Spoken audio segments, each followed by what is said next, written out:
The Spin-off Podcast Network. Are you making the most of your KiwiSaver investment? Generate is an award-winning KiwiSaver provider with a track record of strong long-term performance. Making a smart decision now could add tens of thousands of dollars by the time you reach retirement. Book a no-obligation chat with a Generate KiwiSaver advisor today at generatekiwisaver.co.nz/get-advice. A copy of the product disclosure statement is available at generatekiwisaver.co.nz. The issuer of the scheme is Generate Investment Management Limited, and of course, past performance does not guarantee future returns. This episode is brought to you by Shopify. Whether you're selling a little or a lot, Shopify helps you do your thing, however you cha-ching. From the launch your online shop stage, all the way to the we just hit 1 million orders stage. No matter what stage you're in, Shopify's there to help you grow. Sign up for a $1 per month trial period at shopify.com/special offer, all lowercase. That's shopify.com/special offer.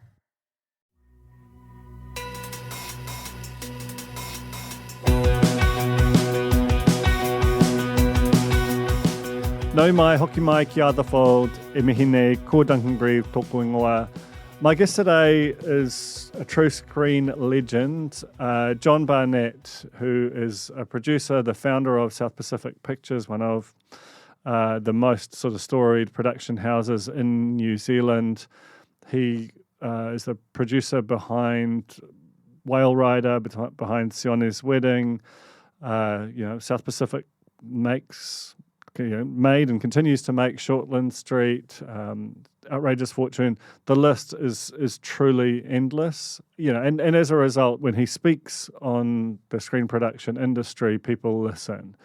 And he's still involved. He recently, Dark City, the cleaner, aired on Sky Open and Neon, and he talks about some shows he's developing at the moment. But he was there right at the foundation of the Film Commission and right at the foundation of New Zealand On Air. So he's watched this industry grow and succeed and stumble over this tremendous length of time. Now, at the same time, he has been, and in part this is because of his status, the fact that he doesn't need the success the way some other people do. He's been a relatively vocal critic of aspects of how the Film Commission in particular, but the sort of the industry is run. And I think that's a useful thing. One of the issues that you have with screen production in New Zealand is that there are a lot of people who will say things to you at an event or privately that they wouldn't dare say in public, in part because they don't want to annoy the people who are assessing their funding applications in future.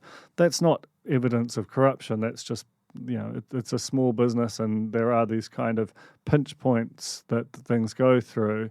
I'm sure to give the funders their credit, while they might not love everything that's said, that they wouldn't take that into account. I really believe that they assess projects on their merits. But John has this reputation as a guy who doesn't hold back, and certainly there are people who cheer when he does that, and there are others who think that some of his critiques are actually really a result of times changing, as they inevitably do.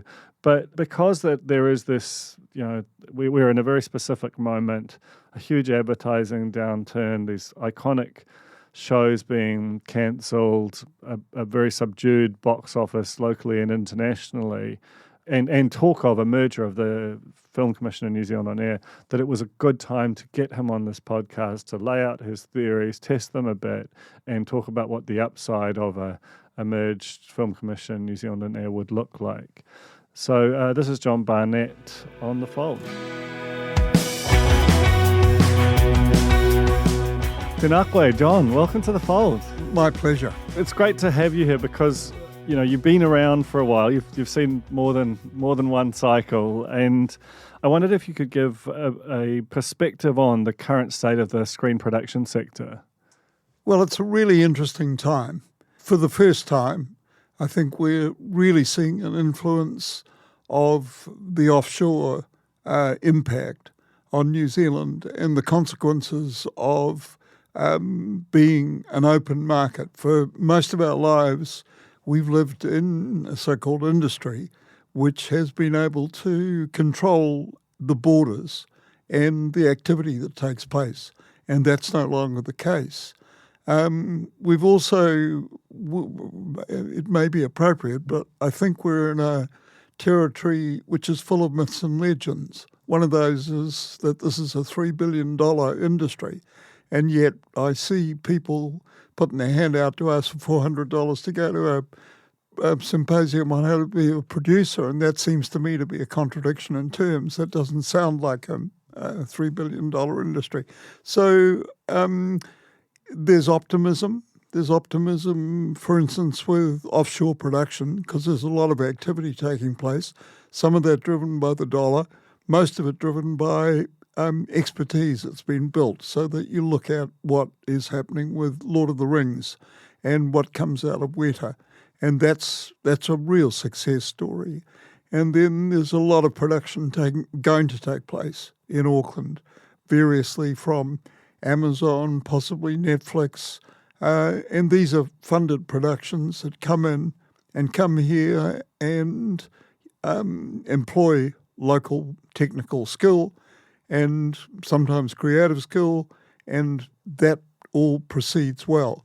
In the meantime, the domestic industry is going through most probably the worst spell it's ever had. Well, that's kind of what I want to dig into, because it does feel like, and it probably has always been thus, that there's these two economies running simultaneously, one of which is the outward-facing international sector, where we're almost a wholesaler for hire in terms of making stuff, and then there is the one which makes stuff for New Zealand audiences predominantly, and that one does feel, as you say, that it's in quite a profound depression, and part of that is that it doesn't, on some level, it doesn't feel cyclical because no one has a convincing story about why it might change.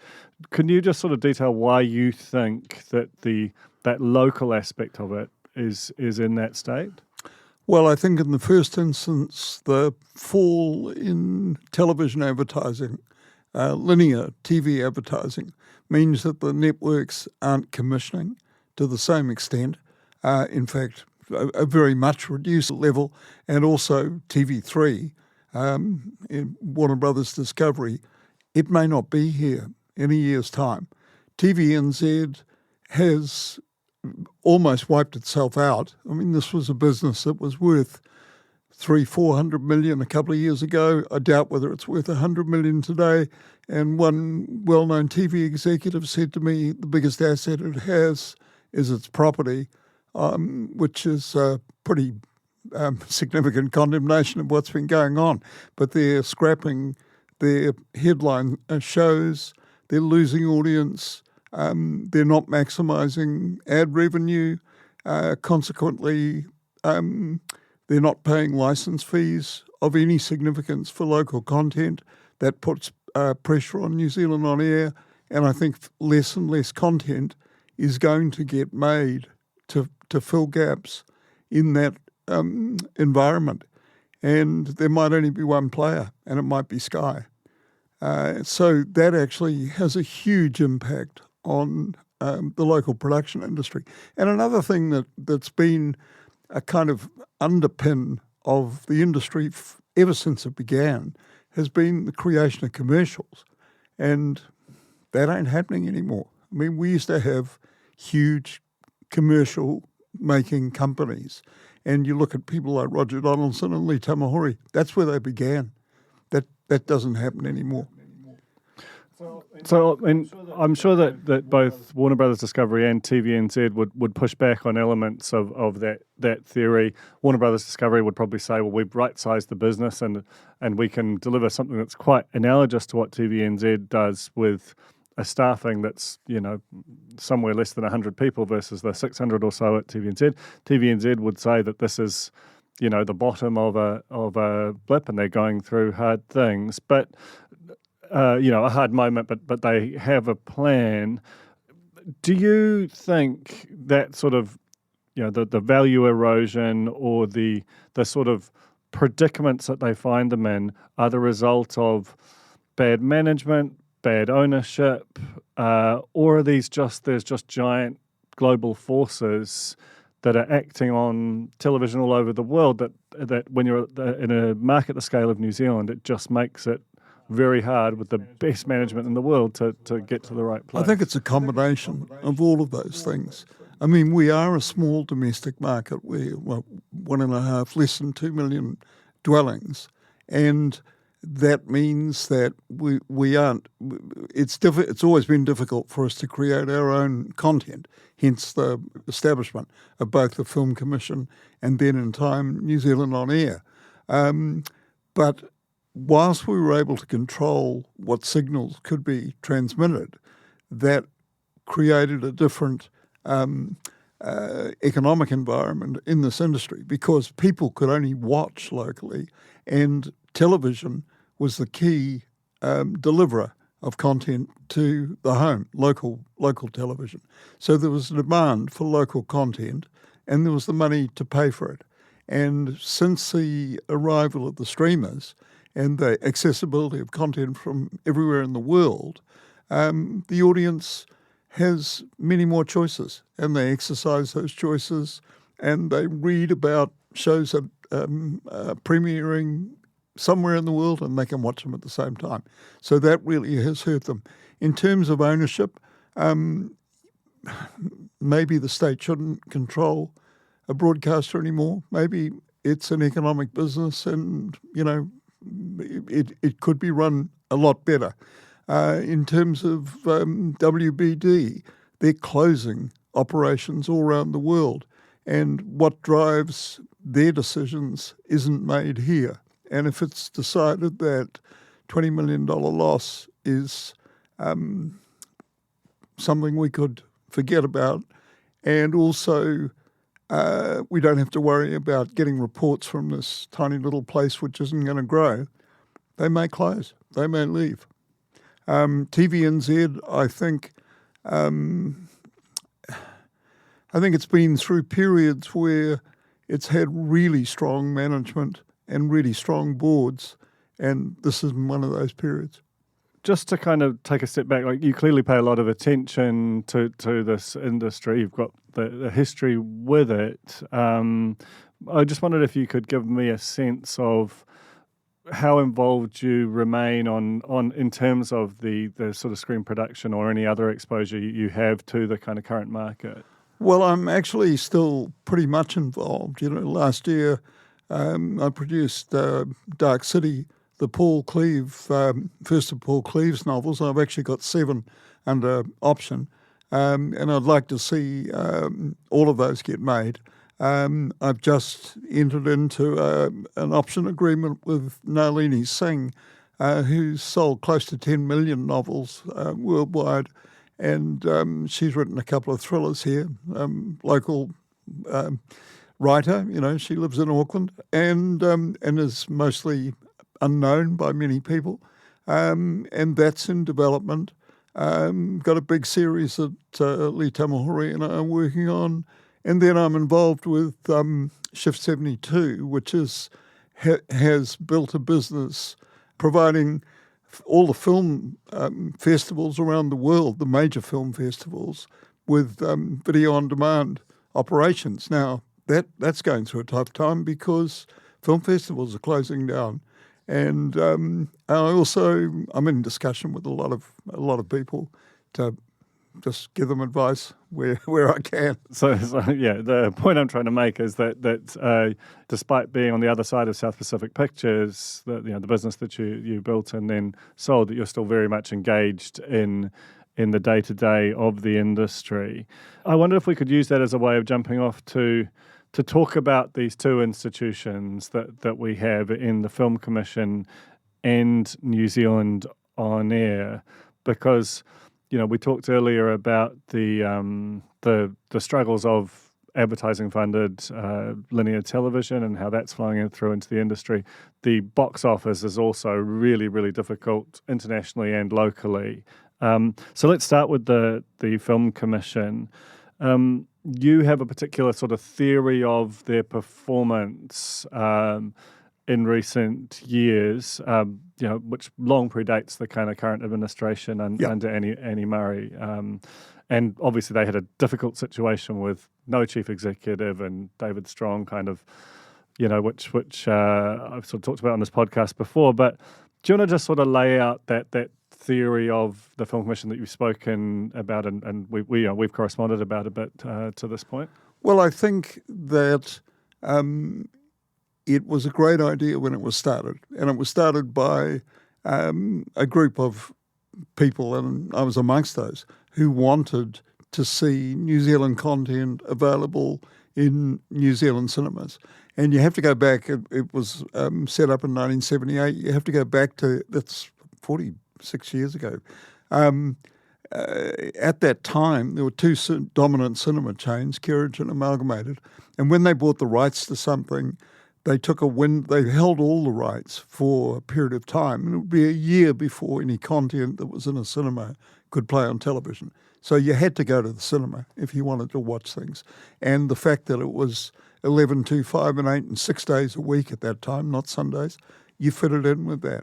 You don't have to do that anymore. So times have changed, but I'm not sure that at the Commission they've actually changed along with it. And I think that what happened was that there was that period where it was leaderless, and inevitably also during the term of the Labor government, I think people were appointed to the boards who actually didn't know anything about the industry they were in.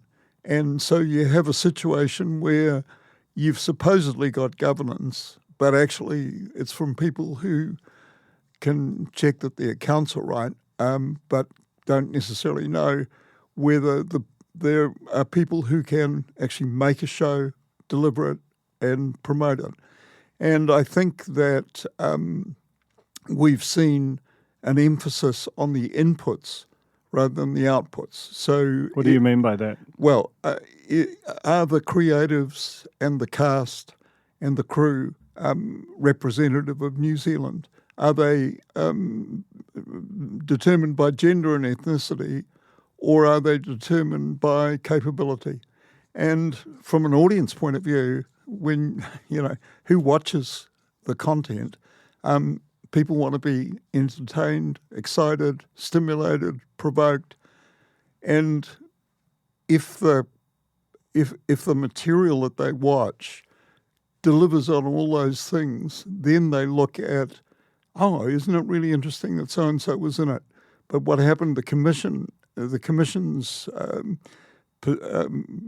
rules began to be about, rather, you have to have this kind of mix of people, and, everything will be all right at the other end. And, look, the film I guess I'm best known for is Whale Rider, and you look at Whale Rider and it's absolutely fabulous. I love it.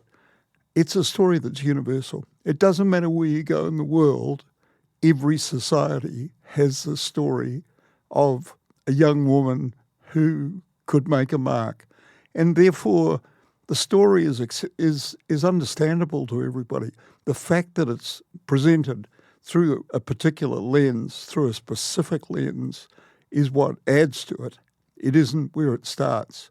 And I think we've become, at the funding level, obsessed with that. Those are the things that start something. And that hasn't translated into a box office for New Zealand.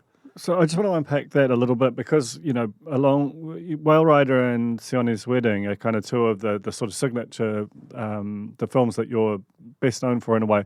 Both of them profile like films that do very much satisfy that sort of both the inputs and the outputs per your argument. So I guess on some level, is the problem not so much the emphasis on that, but that the economic climate and just the fact that talent doesn't just walk in the door, there isn't a queue of it. It's very hard to make a good project, and that we're just those two things, the rate of talent and the amount of opportunity are colliding to kind of reduce the amount of big, impactful productions made? Well, I think there's some truth to that, but at the same time, if you think about both of those stories, you knew for a start that they were going to have a New Zealand audience, and making New Zealand content for New Zealand audiences is the beginning. It's the driver for these things. So, what are the things that are going to resonate with us, but will they also work in an international market, because you need more money than is available here. So you're starting with the New Zealand aspect. And I think that it's interesting that in the last 4 or 5 years, the top grossing New Zealand films have mostly had at their heart a theme that is particular to New Zealand, that it's about Maori or Pacifica. And it's certainly attracted those audiences, but it's attracted wider audiences because, again, they've told universal stories that are seen through the lens. And that's really important when you're presenting a story. But I think that also there's an old management saying about structure follows strategy.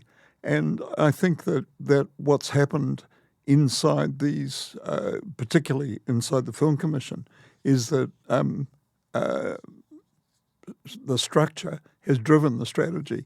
We've got one of these, this is what we do, as opposed to we need to be reshaping this all the time. And if you look at the way it invests in local content, and you can ask on a whole lot of levels, what have been the outcomes? And they're not great. I mean, 3% of the New Zealand box office over the last 4 years went to see New Zealand films. And I would like to think it's a lot better. And I think a lot of the content that was made would have had much bigger audiences if it had played on television, because it would have been accessible to people. They wouldn't have had to make, and particularly, look, the Commission itself says COVID, but that COVID affected everybody. But it actually changed patterns as well. So people worked out, I can't go out. Where can I watch? And then the streamers arrived. But if you look at any number of the 60-odd films that were released, New Zealand films that were released in that period of time, as I say, they took 3% of the box office. Now, again, the box office has changed so that in any week, anywhere between 65 to 75% of the box is dominated by 2 or 3 titles. And there hasn't been one of those New Zealand titles for a long, long time. I mean, I've got 4 of the top 10 films. One of those is Foot Rot Flats. That's 46 years ago. And it's still in the top 10. I really want to get to that because I think that sort of nods at probably what the meat of this discussion should be. But let's talk about New Zealand On Air before then, because, that it's interesting, right? The Film Commission seems to perennially be grumbled about, no matter who's in charge. The film is a restive kind of industry that it is never satisfied. Television, obviously, there's always things going on, but I think broadly speaking, there's a greater level of satisfaction. If you had like an NPS score for New Zealand On Air, it would probably rate better, is my sense. What's your view of how New Zealand On Air is performing in what is a similarly difficult and changeable environment? Well, I think that they're a real success story. And I think that they start from the premise that they fund content for which there is going to be a broadcaster or a platform. And they've adapted. And originally, it was all the free-to-air television, but they've adapted, and so now they're funding particularly kids' content to go on TikTok and Facebook and YouTube. And they've recognised that if there's a market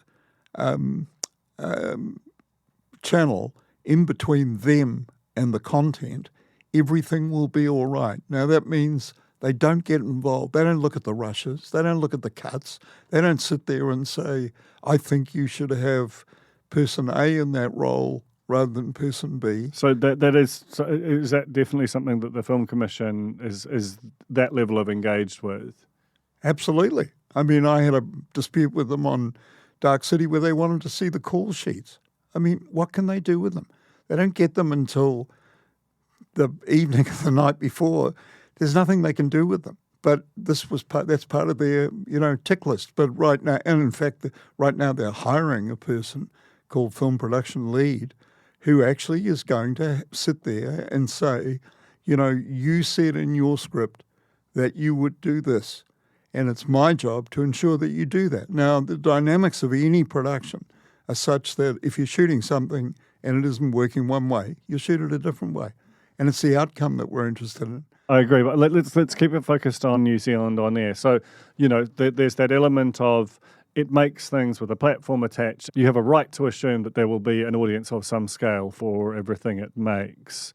What else is driving it? I think there's a key thing. I mean, when you say an audience of scale, sometimes that audience is not of scale, but it doesn't matter because the amount of money they put in is commensurate with the audience that they're expecting to reach. Sure. And also, sometimes it's very specific.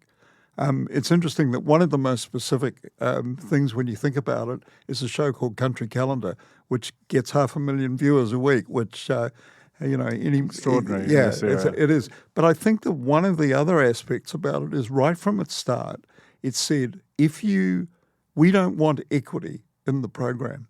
If the production company creates equity, it can get the revenue that comes from it. That has led to the establishment of a number, 10, 12 really strong production companies who are in continual business, who are employing all the time, who are searching for content to develop, who can develop it themselves, who've built international relations and done all that. And that has actually created a business. And I think that New Zealand On Air's approach to that has been very much to see a business get built to make content that local audiences can access and enjoy. And if we sell them overseas, that's great. But that's up to the producer. And I think that's built it. I mean, there are very, very few film production companies which only make film and which anybody goes to see. But by contrast in television, as I say, there's 10 or a dozen companies that are constantly making content for audiences. And they're in a business where if nobody watches the content, they don't get to make another show. So these are successful companies. And I think that environment is key to the growth of a development and growth of an industry. This episode is brought to you by Shopify. Whether you're selling a little or a lot, Shopify helps you do your thing, however you cha-ching. From the launch your online shop stage, all the way to the we just hit 1 million orders stage. No matter what stage you're in, Shopify's there to help you grow. Sign up for a $1 per month trial period at shopify.com/special offer, all lowercase. That's shopify.com/special offer. I'm Toby Manhire, and this is Juggernaut, the story of the Fourth Labour government. A podcast in 6 parts. Doesn't give my opponents much time to run up to an election, does it? This nation is at risk. What do you think you're up to now, you perverted little liar? I could smell the uranium on it as you lean towards it. There's a radical overhaul in the history of New Zealand's administration. Juggernaut, the story of the Fourth Labour government. Made with the support of New Zealand On Air. Listen now on The Spin-Off or wherever you get your podcasts. I wrote a piece recently that was kind of, I suppose, informed speculation about an idea that has been rattling around for some time, that is about the potential for a merger of New Zealand On Air with the Film Commission, and that would, in the process, kind of look at the underlying legislation. Because to be fair to the Film Commission, they've got quite a different mandate and set of constraints to New Zealand On Air. And there's very close... In Screen Australia, there is an example of a similar operation having been conducted and is largely, I think, considered as a success. Have you heard those rumours, and do you believe that's the right thing for New Zealand at this point in time? Yes, let me point to another country where it's an enormous success, which is Canada, which has built a phenomenal industry. And I think that it is inevitable, and I think there are a lot more than rumours. I mean, first of all, if you think about it from the audience point of view, and that's what we're doing, we're making content for audiences. As far as they're concerned, it's screen. And I can either, pick a time, 11, 2, 5 and 8, and go to a cinema, or I can stay home and watch it when I want to. And increasingly that's what people are doing. So the audience considers it screen. The people who make it are the same people. They're making for the screen.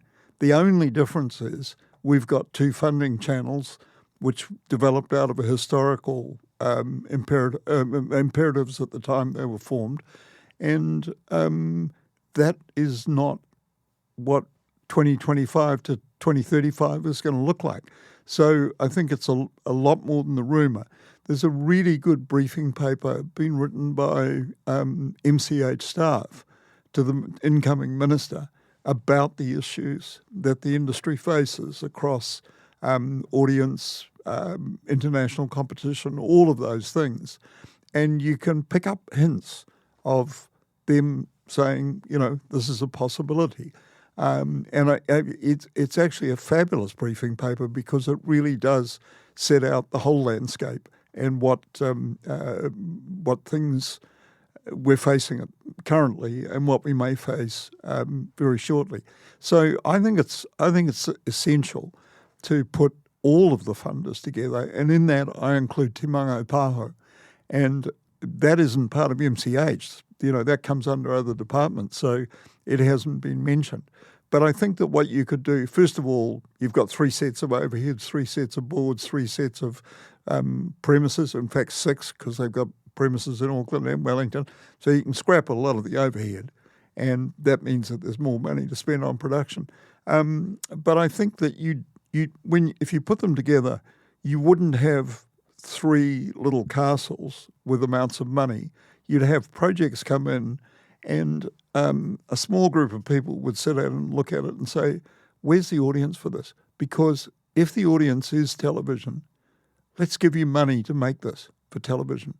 Or if the audience is the Māori audience and we think that it's best served by being on MTV, let's give you the money to do that, rather than, I've got this much and it's going to be gamed because I put in one of those and one of those, and now I qualify for all 3, and there's lots and lots of bureaucrats about that. So I think it could be much more efficient in its management, but its outcomes would be significant, and I think we'd deliver content to people.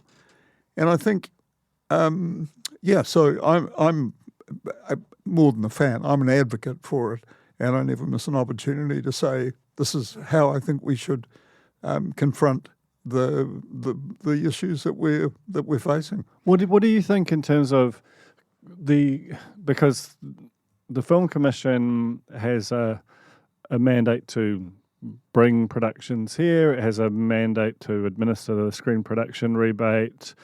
It's sort of, to some level, agnostic about where a film is seen, whether it's international audiences or local audiences.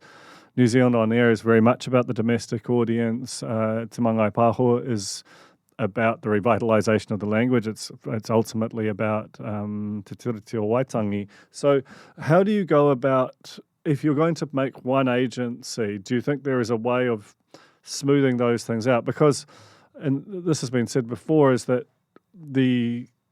one of the things that is a bit out of kilter for New Zealand On Air, for example, is that emphasis on a domestic audience. If you could make a New Zealand production for an Apple TV or a Netflix, it's probably got, particularly with Netflix, because of the level of penetration it has, a higher chance of a really big domestic audience, while also a big international one. But it would be nominally behind a paywall, even though that has very high penetration. How do you sort of start to solve some of those, that kind of lattice of difficulties that currently exists? Well, these are good things to put on the table, but they're all soluble. First of all, it's really interesting. As a producer, I'm not sure that I want to make a show for Netflix or Amazon because they pay 105% of the budget. There is no upside ever again. Yeah. So, how long do they own the production forever? For? Right. Forever. That's pretty tough terms. Yeah. So So, well, they might be, but on the other hand, if you're making a $50 million production, you just put $2.5 million in your pocket and you move on to the next one, and they'll give you a second season and so on, and you've made your production fees. So that might work, for instance, coming out of the US.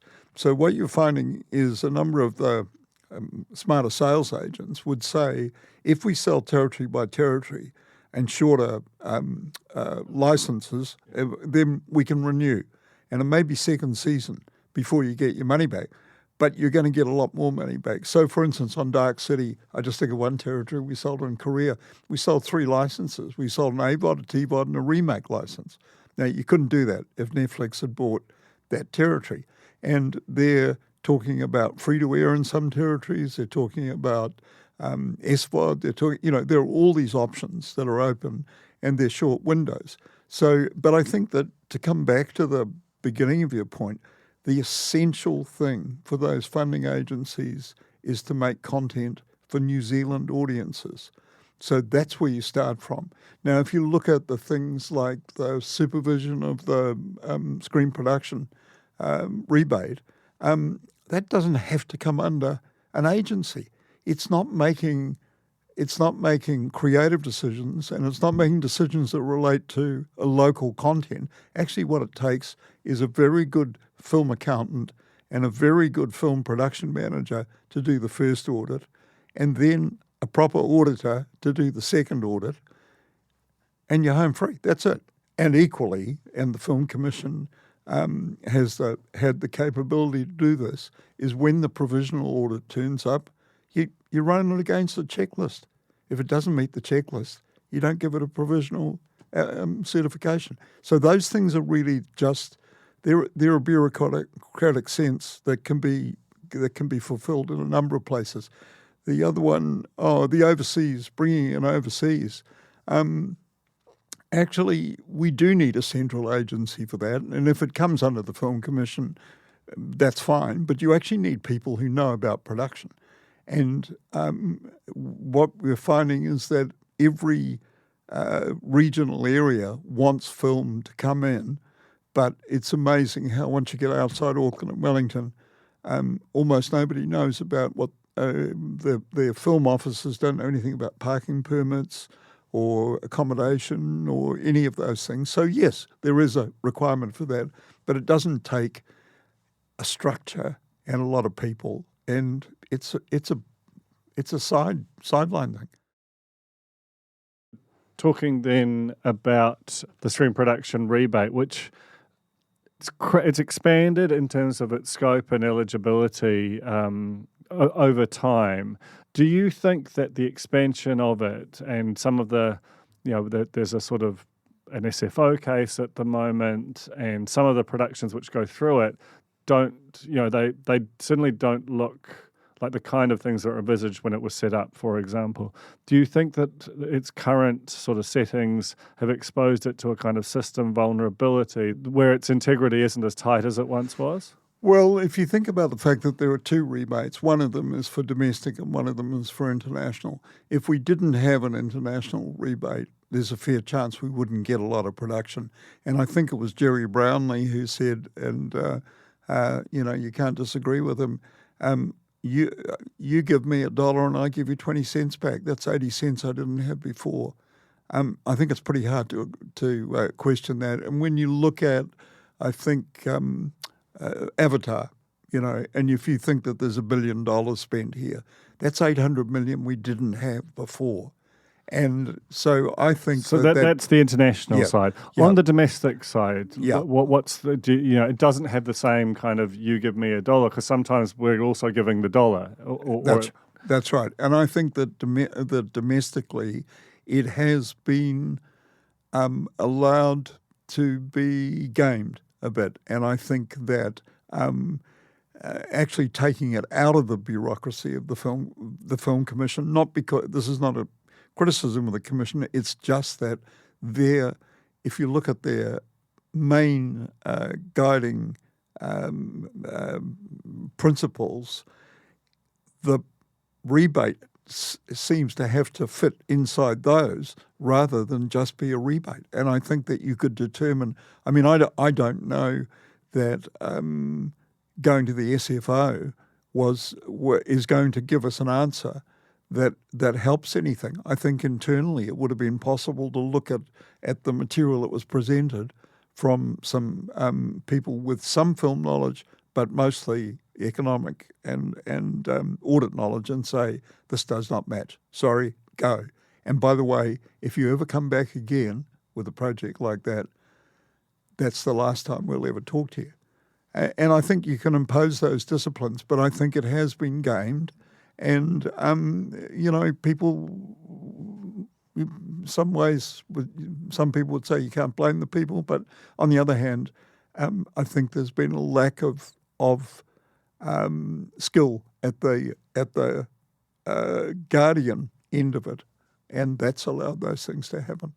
Yeah, there was a recent interview with Stephen O'Mar that Shane Curry conducted, for the New Zealand Herald, in which he echoed some of the concerns that you've raised. And I've sort of spoken to some people in the business now, and there are some people who very much echo your concerns, and then there are others who say that yourself, Stephen, are sort of grumpy old men who are annoyed that other people are getting a shot at the kind of ride that you had in the sort of 90s 2000s kind of thing.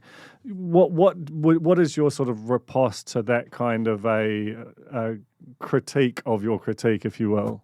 That's interesting.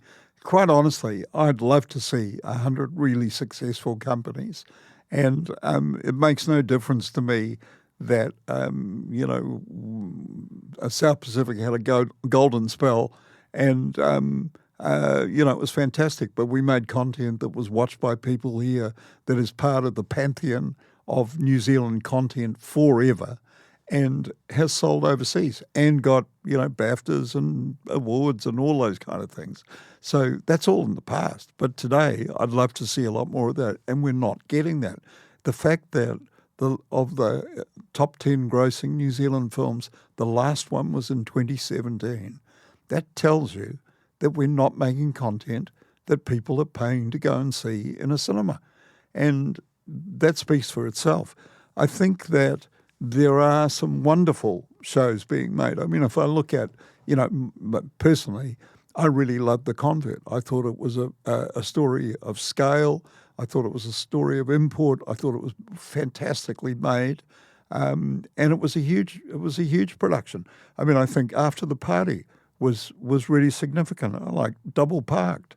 I like Kid Sister. I like these shows, and I'm really excited when I see something that pops up and entertains us. I mean, I thought The Loop that.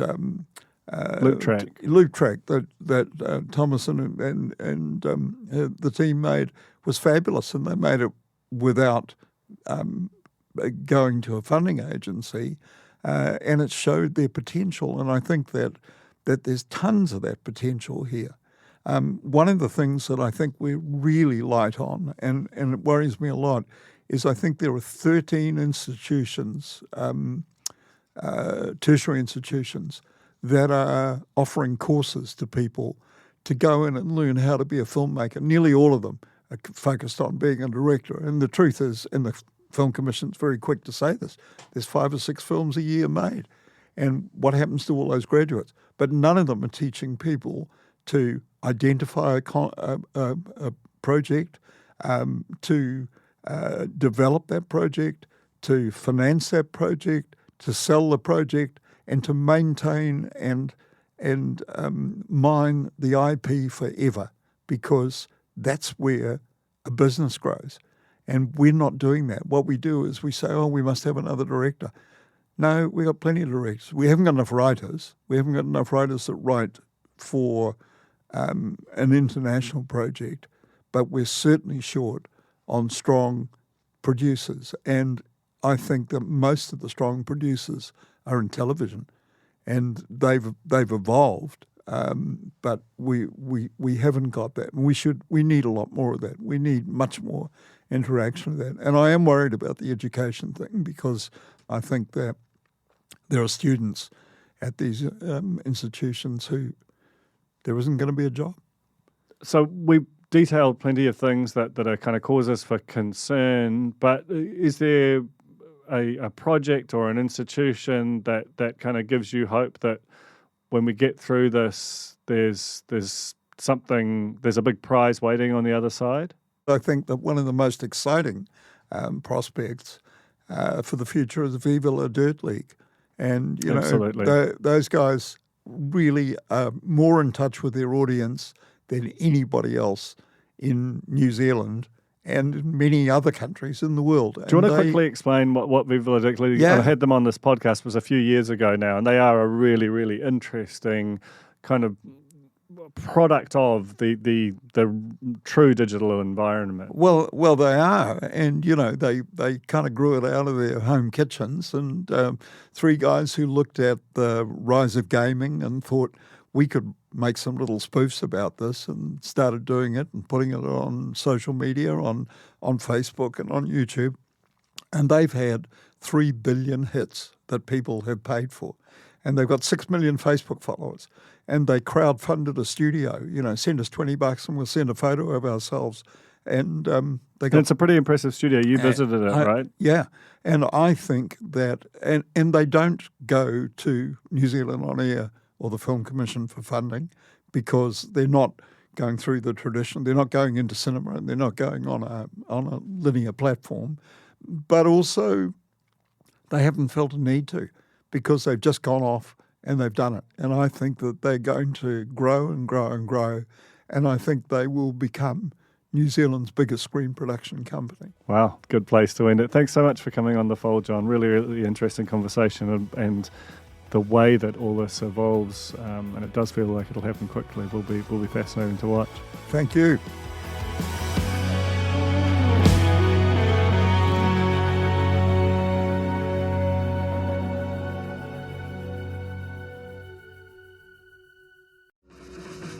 Are you curious about how business can be better? I'm Simon Pound, and I host Business is Boring, a podcast where I korero with some of the most interesting people in entrepreneurship, commerce, and making things happen. Tune in to Business is Boring every Tuesday, brought to you by the Spin-Off Podcast Network in partnership with Spark Business Lab. Kia ora e te iwi, Te Aihe Butler here, podcast manager at The Spin-Off. If you enjoy listening to our podcasts, consider supporting our mahi by signing up to become a Spin-Off member at thespinoff.co.nz/donate. The Spin-Off Podcast Network.